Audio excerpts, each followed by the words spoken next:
Electronics company, presenting incredible achievers, brands and leaders. Last financial year, 13-14, we clocked a turnover of more than 2,000 plus crores. This year, as a group, we are eyeing a turnover of around 4,000 plus crores. A special feature series on visionary entrepreneurs and the unique brands they have created, putting India in the economic Super League. Only on ET Now. Brought to you by BoySpot. Growth, 56% higher than India's GDP. Revenue, India's fastest growth in tax collection. Labor, 0 man-days lost in 2013-14. There's a new will in Bengal. Find out at the Bengal Global Business Summit. Come to Bengal. Ride the growth. Season's greetings of joy, warmth and good cheers. Union Bank of India wishes you all a Merry Christmas. Union Bank of India, good people to bank with.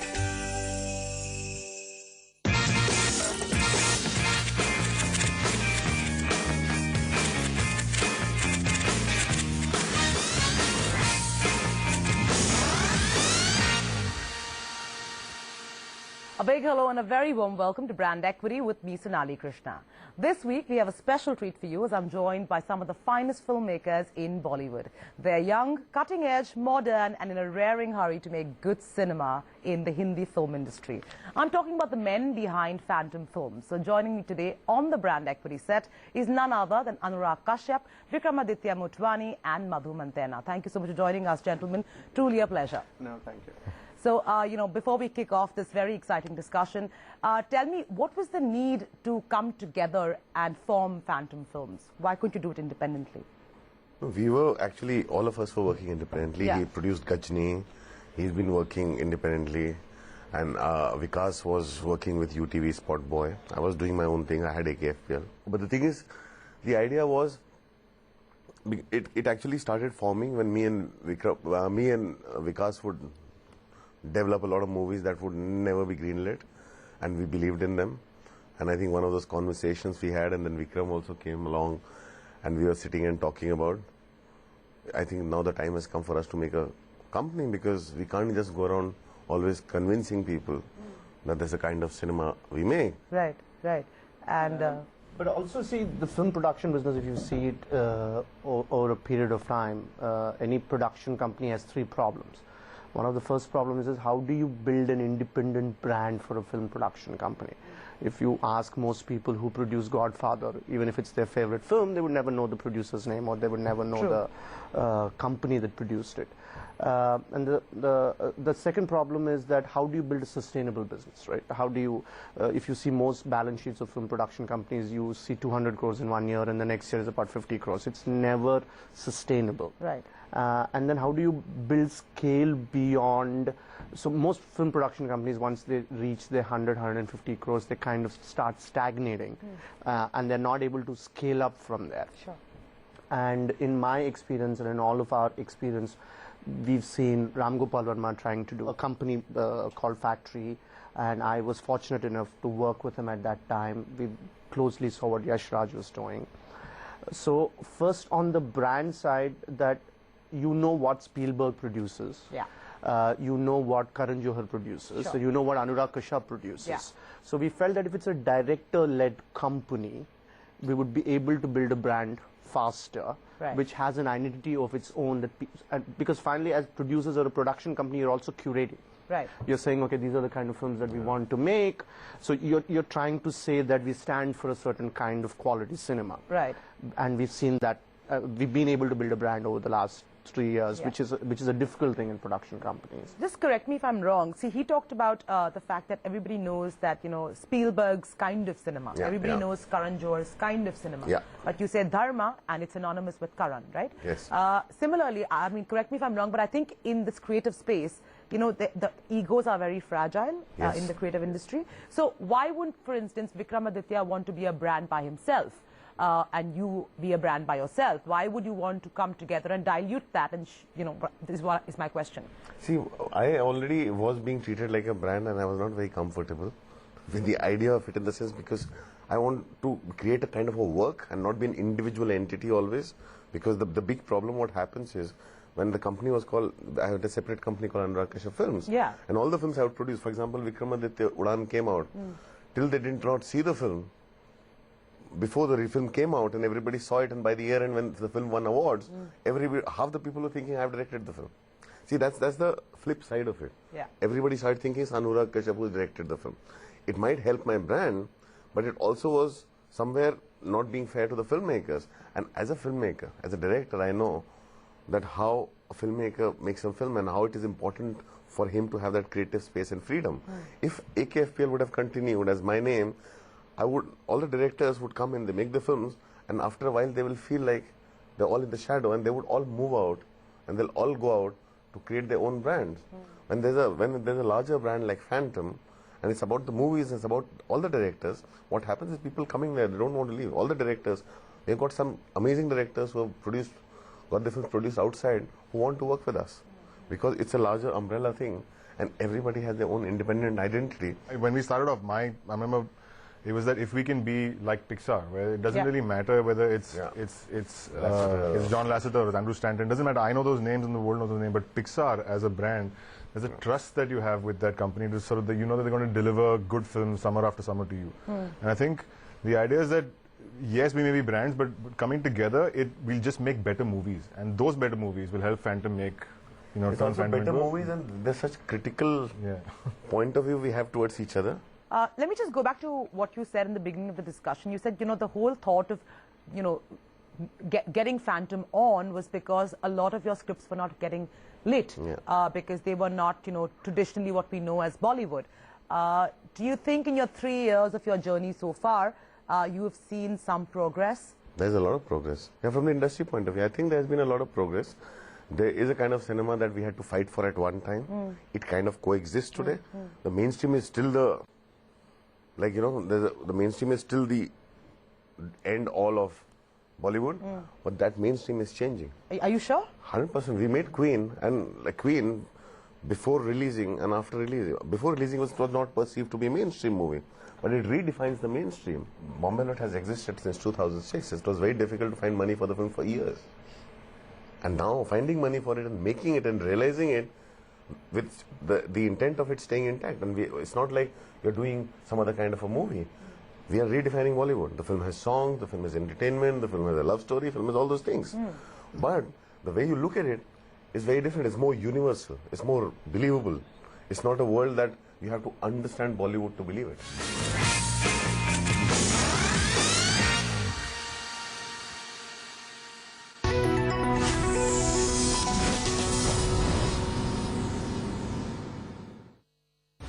In association with Pincon Highland Blue. Be high on life.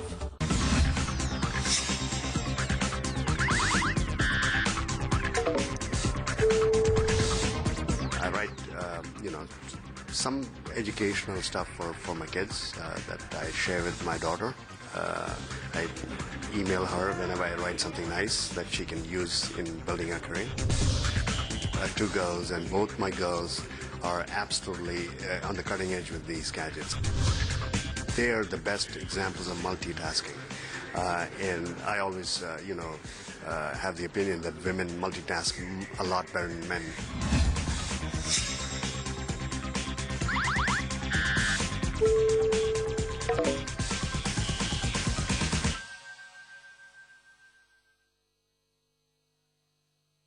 Health is life. Health is happiness. Good health offers great opportunities, celebrating good health and the spirit of human life.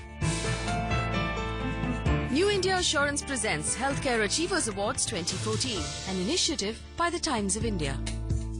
आप जितने लोगों को award मिला है, आप धन्यवाद के पात्र हैं ही कि आप सब लोग दूसरे भगवान के रूप में हैं, उस कर्तव्य का निर्वहन कीजिए. Health is the most precious bit of wealth that we have. Everything else is secondary, and it will only grow better if we look after our health. An awards ceremony recognizing healthcare providers who've helped people lead quality lives through innovation, dedication and dynamic spirit. Only on ET Now.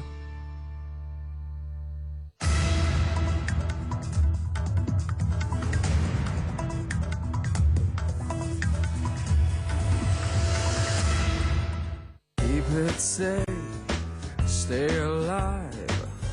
Keep a distance, let's not dive. Keep it safe, stay alive. You're busy living, don't drink and drive. If you are careful about small moments, why drink and drive? Season's greetings of joy, warmth and good cheers. Union Bank of India wishes you all a Merry Christmas. Union Bank of India, good people to bank with.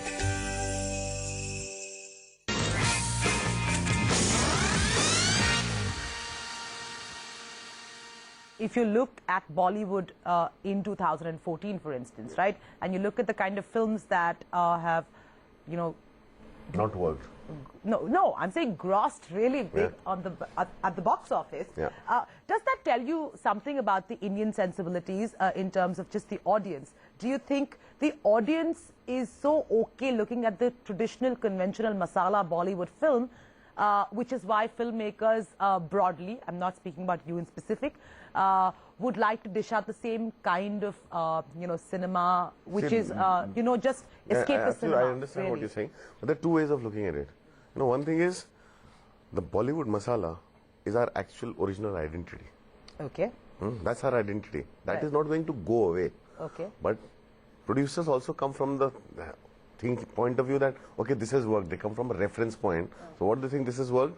They blindly copy it. They find a formula, they blindly copy it. Those producers will slowly fall on the wayside because, you know, you've seen the films last 3-4 months. People are not even going there, not even entertaining them. But what is happening is that certain people, that kind of cinema also gets associated with where people actually would go and buy it. Like, say, for example, a Salman Khan. You know, when he's part of that cinema, they know that they're not going in there for anything but an experience. So when everyone starts replicating it, it doesn't work sometimes. Right? Yeah.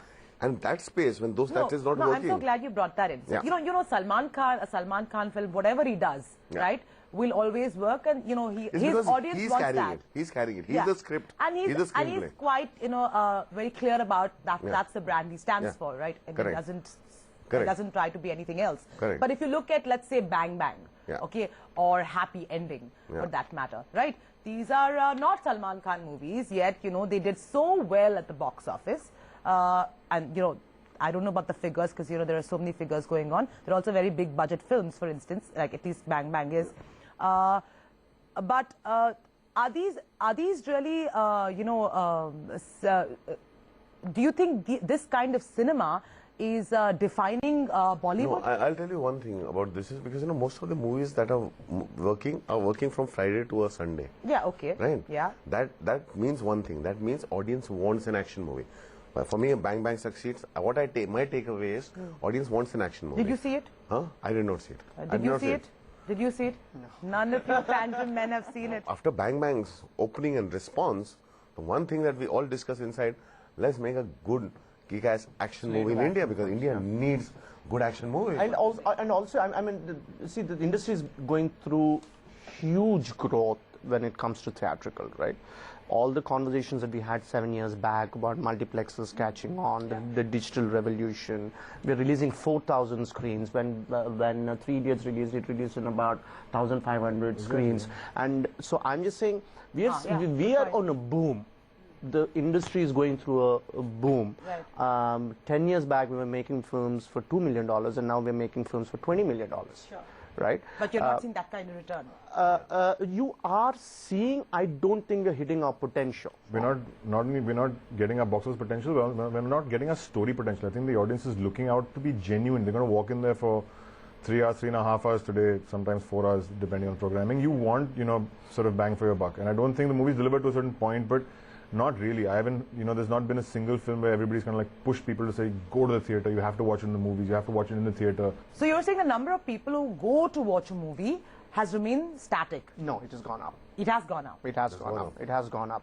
See, but the number of people, so let's say about 6-7 years back, the average number of films that people used to watch in a year was 4. Okay. It's gone up to 8. Okay, double. Yeah, it has doubled even in terms of consumption because the plexes are better, they give you a better environment. Experience, yeah. And the malls have brought in this phenomena where on a Saturday, Sunday, you go to a mall, do a little bit of window shopping, you eat in the food, and then you also